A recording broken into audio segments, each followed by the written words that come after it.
जय हिंद फ्रेंड्स। आज मैं आपको Hindi A fourth semester second year Hindi गद्य का उद्भव और विकास यूनिट 1 पढ़ाने जा रहा हूं और चैप्टर ये 1 है। तो हिंदी गद्य का उद्भव में हम पढ़ेंगे खड़ी बोली का उद्भव और विकास। खड़ी बोली का उद्भव कैसे हुआ, विकास कैसे हुआ, उसके बारे में हम बात करेंगे। तो ये वीडियो वेरी मोस्ट इंपॉर्टेंट है और ये आएगा ही आएगा। पिछला मैं आपको एजुकेशन रिफ्लेक्टिव लर्निंग का करवाया था, तो एकदम वैसा ही क्वेश्चन एकदम आया था। जो देखा होगा उसको मालूम होगा। ठीक है, तो अब मैं बताने जा रहा हूँ कि खड़ी बोली क्या है और इसका उद्भव कैसे हुआ। देखो, खड़ी बोली हिंदी भाषा का वह रूप होता है जिसमें हिंदी के साथ साथ क्या होता है ना, कि संस्कृत भी इसमें मेल मिलाकर बोला जाता है। जैसे कि कभी भी आप देखे होंगे ना कि आपको हिंदी के साथ कुछ संस्कृत के वर्ड आपको मिल जाते होंगे, कुछ शब्द मिल जाते होंगे। और हिंदी भाषा में संस्कृत भाषा के बीच शब्दों की उपलब्धता होती है। मतलब ये क्या होते हैं, उपलब्ध होते हैं। मतलब हिंदी के भाषा में संस्कृत भाषा आपको मिली जाती है कहीं ना कहीं, और खड़ी बोली कहलाती है। इसी तरह उर्दू भाषा में फ़ारसी और अरबी भाषा के शब्दों को मिलाकर बोला जाता है। आप उर्दू भाषा देखोगे तो उसमें फ़ारसी भी दिख जाएगी आपको, अरबी भी दिख जाएगी। उसी तरह खड़ी बोली में क्या दिख जाता है आपको, संस्कृत भाषा दिख जाती है। और हिंदी में संस्कृत भाषा को मेल मिलाकर बोला जाता है और इसी को बोला जाता है खड़ी बोली। और देखो, खड़ी बोली का एक तात्पर्य उस भाषा से है जिसमें क्या, कौन सी भाषा का छाप नहीं होता है। एक ब्रज भाषा होती है और आपकी होती है एक अवधी भाषा। ब्रज भाषा और अवधी भाषा आपकी खड़ी बोली में दिखाई नहीं देगा, उसकी छाप दिखेगी नहीं। ठीक है, खड़ी बोली निम्नलिखित स्थानों के ग्रामीण क्षेत्रों में बोली जाती है, जैसे कि मेरठ आपका हो गया, बिजनौर हो गया आपका, मुजफ्फरनगर हो गया, सहारनपुर हो गया, देहरादून हो गया। ऐसे मैदानी भाग अम्बाला, कलाशिया और पटियाला के पूर्वी भाग रामपुर और मुरादाबाद में बोला जाता है।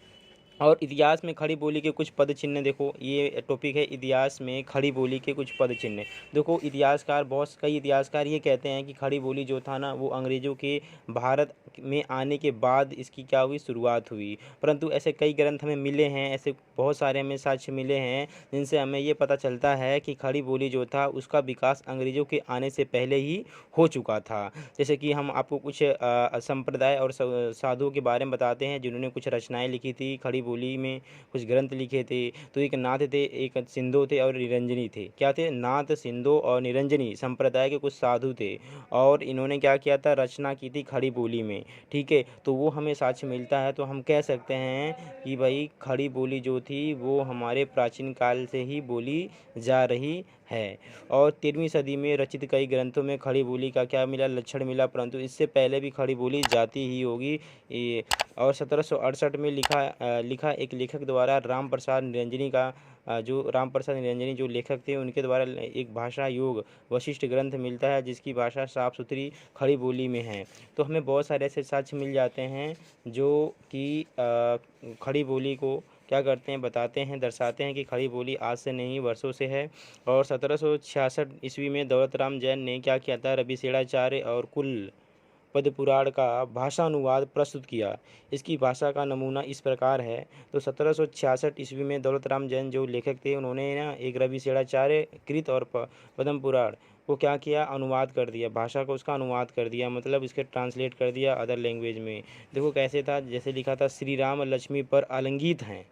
क्या था अनुवाद, श्री राम लक्ष्मी पर आलिंगित हैं, हृदय जिनका महापुण्य अधिकारी, महाबुद्धिमान है ऐसे जो श्री रामचंद्र, उनका चरित्र श्री गदाधर देव ही किंचित मात्र कहने की समर्थ हैं। इस विवरण को स्पष्ट है कि खड़ी बोली का गद्य प्राचीन काल से ही स्वाभाविक रूप से ही जनता के बीच विकसित होता रहा। अब देखो मैं बताता हूँ खड़ी बोली से कुछ रिलेटिव। एक था आपका फोर्ट विलियम कॉलेज। क्या था, फोर्ट विलियम कॉलेज था जहाँ पे क्या हुआ था कि 1800 ईस्वी में, कब, 1800 ईस्वी में कोलकाता में फोर्ट विलियम कॉलेज की स्थापना की गई, जिसमें हिंदी लेखन के साथ साथ संस्कृत लेखन, अरबी लेखन, फारसी लेखन भाषा को आरंभ किया गया।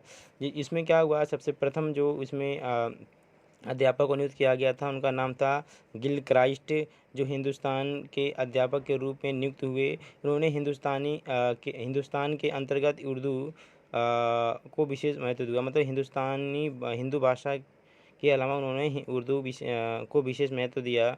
अब इसके बाद आया आपके गिल क्राइस्ट के बाद कौन आया था, विलियम क्राइस्ट आए थे। उन्होंने उर्दू भाषा को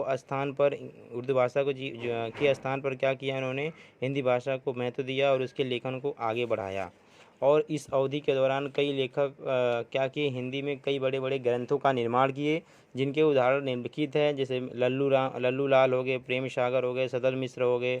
लल्लू लाल ने 1756 से लेकर 1825 में लगभग 11 कृतियाँ लिखी। लेकिन हिंदी गद्य की दृष्टि से अगर देखा जाए तो प्रेम सागर का विशेष महत्व होता है। अगर आपको ये वीडियो पसंद आए तो सब्सक्राइब करें, लाइक करें, कमेंट करें और इस वीडियो पे 500 लाइक कर दें। अगर आप 500 लाइक कर देते हैं तो हम क्या करेंगे, अगली यूनिट जो है इसकी वो बनाएंगे और आपको मोस्ट इम्पोर्टेंट क्वेश्चन भी कराएंगे। तो प्लीज़ हमें ऐसे ही मोटिवेशन करते रहें ताकि हम क्या करें, अच्छी अच्छी वीडियो बनाएं और डेली बनाएं।